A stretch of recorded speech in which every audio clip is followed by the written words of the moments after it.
अपेक्षार अंत घटिला।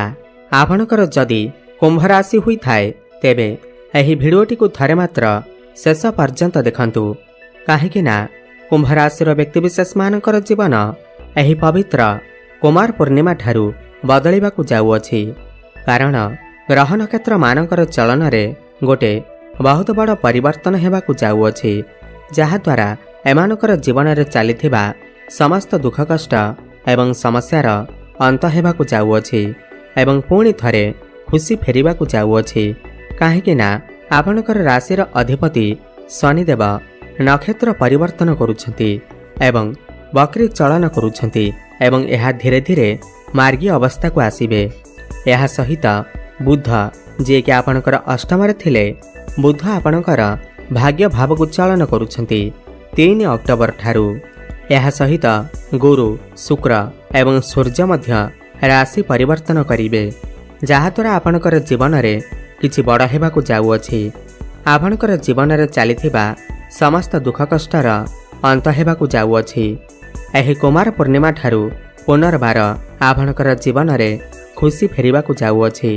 तेबे आसंतु जानिबा एही कुमार पूर्णिमा ठारू आपणकर जीवन रे कौन सबु बड़ परिवर्तन हेबार अछि।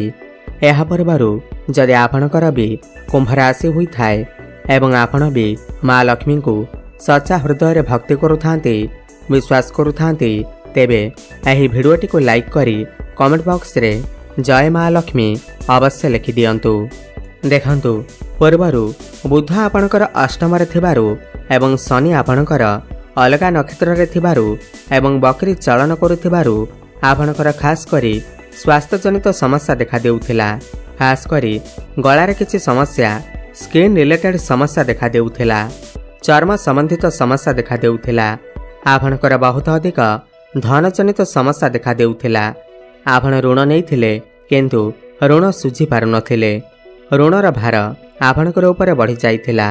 जो माने व्यापार वाणिज्य करुथिले सेमानकु सेमानकर व्यापार वाणिज्य रे उन्नति देखिबाकु मिलि नथिला, सर्वदा लॉस हेउथिला। गृह परिवार रे खुशीर वातावरण नथिला। शिक्षा क्षेत्र रे समस्या देखा देउथिला। आपणकर अननेसेसरी खर्च हेउथिला। समाज रे आपणकर मान सम्मान नथिला। आपणकु चाकरीटीय प्राप्ति मध्य होई पारु नथिला। संतान संतति पाई आपण चिंतित थिले। आपणकर व्यापार वाणिज्य रे लॉस हेउथिला। प्रेम जीवन रे मध्य समस्या देखा देउथिला। तेबे एही भली जहा भी समस्या आपणकर जीवन रे चालुथिला ताहा एबे दूर हेबाकु जाउअछि। आपणकर जीवन रे पुणी थरे खुशी फेरिबाकु जाउअछि। एही कुमार पूर्णिमा ठारू आपणकर जीवन रे नूतन सूर्योदय हेबाकु जाउअछि। देखंतु सबुठार बड़ कथा एहा अटे कि बुध आपणकर नवम भाव माने भाग्य भाव को चलन करुछंती। बुध जे कि आपणकर पंचम भावर अधिपति, पंचम भावर अधिपति होई करी नवम रे अछंती, जहा कि आपणक पई बहुत ही उत्तम अटे। एठारे राजयोगर निर्माण हेउअछि। लक्ष्मी नारायण राजयोगर निर्माण हेबाकु जाउअछि। एही कुमार पूर्णिमा ठारू आपण निजे देखिबे आपणकर भाग्य रे उन्नति देखिबाकु मिलिबा। खास करी जो नूतन दंपति माने संतानर आशा रखिथिले सेमानकु संतान सुख अवश्य प्राप्ति हेबा। आपण चेष्टा जारी रखंतु, काहेकि ना गुरुंकर शुभ दृष्टि बुद्धंक ऊपर रहिबा तो संतान सुख अवश्य प्राप्ति हेबा। जो पिला मानकर विवाह होई नाही, विवाह बयस होइथिले सेमानकर घरकु एही कुमार पूर्णिमा परे विवाह प्रस्ताव सुनिश्चित आसीबा एवं विवाह फाइनाल मध्य हेबा। बुध जेहेतु भाग्य भावरे अछंती एवं मंगलंक सहित मिसी राजयोगर निर्माण करुछंती, आपण निजे देखिबे एही कुमार पूर्णिमा परे आपणकर भाग्य रे उन्नति हेबा। आपण किछि बड़ कार्यर आरंभ करि पारंती, बड़ इन्वेस्टमेंट करि पारंती। आपणकर गृह रे कोनोसी शुभ मांगलिक कार्यर आयोजन मध्य होई पारे। आपण आपणकर काम कार्य को नै विदेश यात्रा मध्य करि पारंती। एही समय आपण बहुत अधिक छोट मोट जगह को यात्रा मध्य करि पारंती। जो माने ऑनलाइन रे काम करूछंती, डिजिटल मार्केटिंग रे काम करूछंती, फाइनेंस क्षेत्र रे अछंती, जो माने कंस्ट्रक्शन रे काम करूछंती, इम्पोर्ट एक्सपोर्ट रे काम करूछंती, लौह जातीय जिनिस रे काम करूछंती, सेमानकु अधिक सफलता प्राप्ति हेबा। जो माने शेयर मार्केट, स्टॉक मार्केट एवं ट्रेडिंग रे काम करुछंती सेमानक आकस्मिक भावरे धनलाभ हेबार मध्य जोग बनुअछि। एही कुमार पूर्णिमा परे आपण किछि भूमि जमी प्रॉपर्टी किमा नूतन जानवाहन इत्यादि क्रय करि पारंती। काहेकि ना बुध भाग्यस्थान रहिले एवं शुक्र आपणकर सप्तम रही लग्न को दृष्टि देले एवं मालव्य नामक राजयोगर निर्माण कले तो जानवाहन किणिबार सुनिश्चित किणिबे। आपण किछि लौह जातीय जिनिस मध्य क्रय करि पारंती।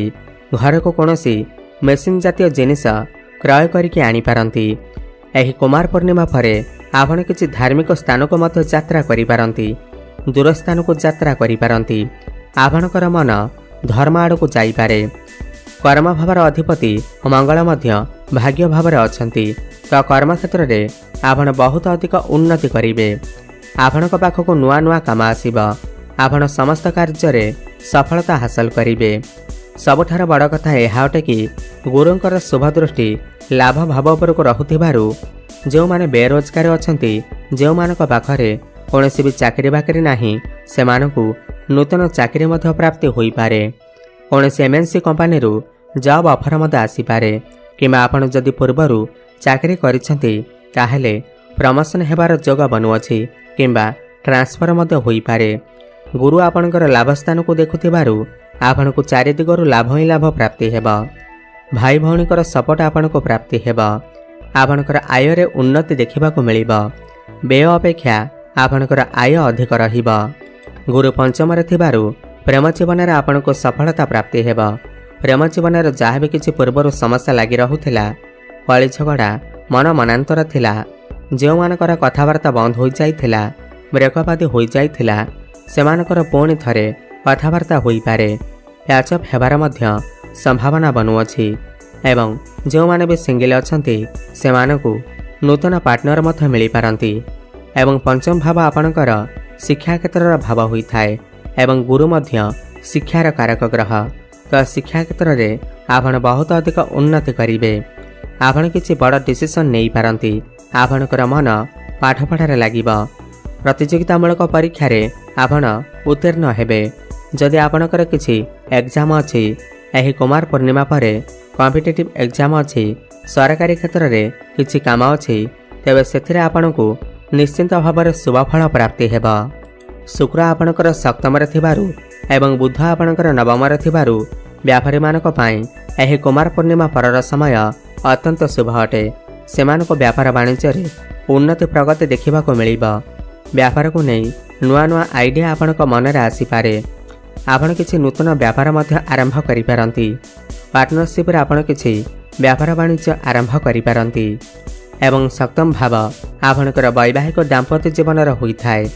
वैवाहिक दाम्पत्य जीवन रे पूर्वरु जदि किछि समस्या थिला आपणक भितरे तालमेल ठीक नथिला कଳି झगड़ा हेउथिला मन मनांतर हेउथिला तेबे ताहा सब ठीक होई जिबा। आपणक भितरे तालमेल ठीक रहिबा। आपण दुई जण मिसी किछि बड़ डिसिजन नै पारंती। फैमिली प्लानिंग करि पारंती किंबा आपणकर लाइफ पार्टनर कर कैरियर रे मध्य ग्रोथ आसी पारे। शनि जे कि आपणकर राशि रो अधिपति अटंती। शनि वर्तमान पूर्व भाद्रपद नक्षत्र रे चलन करूछंती 3 अक्टोबर ठारू तो यह आपणकर स्वास्थ्य पाई बहुत भल समय अटे। पूर्वर जदि आपणकर किछि स्वास्थ्य जनित समस्या लागि रहुथिला ताहा सब दूर होई जिबा। आपण स्वास्थ्यवान अनुभव करिवे। समाज रे आपणक मान सम्मान प्राप्ति हेबा सहित लोकप्रियता आपणकर बढ़िबा। राहु आपणकर लग्न रे थिबारु आपण समस्त कार्य को स्मार्ट वे रे करिबा को पसंद करिवे एवं किछि बड़ करिबा को चेष्टा करिवे एवं सफलता मते हासिल करिवे। जो माने राजनीति क्षेत्र रे अछंती सेमानको बहुत बड़ सफलता मध्य प्राप्ति हेबा। राहु लग्न रे थिबारु आपणको आकस्मिक भावरे धन मध्य प्राप्ति हेबा। जो माने करजर मायाजाल रे फसी रहिथिले करज को सुझी पारु नथिले तो सेमाने एही कुमार पूर्णिमा परे समस्त करज को सुझी पारिबे। समस्त करज भारु सेमानको मुक्ति मिली जिबा। तेबे बंधुगण एही कुमार पूर्णिमा परे कुंभ राशि व्यक्ति विशेष माने समस्त क्षेत्र रे उन्नति करने को जाउछंती। ताहा शिक्षा क्षेत्र हेउ भाग्य क्षेत्र हेउ कैरियर क्षेत्र हेउ समस्त क्षेत्र रे उन्नति करने को जाउछंती। अधिक शुभफल प्राप्ति करने आपण प्रत्येक दिन शनिंकर बीज मंत्र जप अवश्य करंतु। ओम प्रांग प्रेंग प्रंग सह शनेश्वराय नमः 108 थर प्रत्येक दिन जप करंतु शुभफल प्राप्ति हेब। प्रत्येक दिन संध्यारे हनुमान चालीसार पाठ करंतु एवं सकाळु सूर्य को जलार्घ्य अर्पण करंतु। शुभफल प्राप्ति हेबा सहित आपणकर भाग्य रे उन्नति आसीब। धन्यवाद।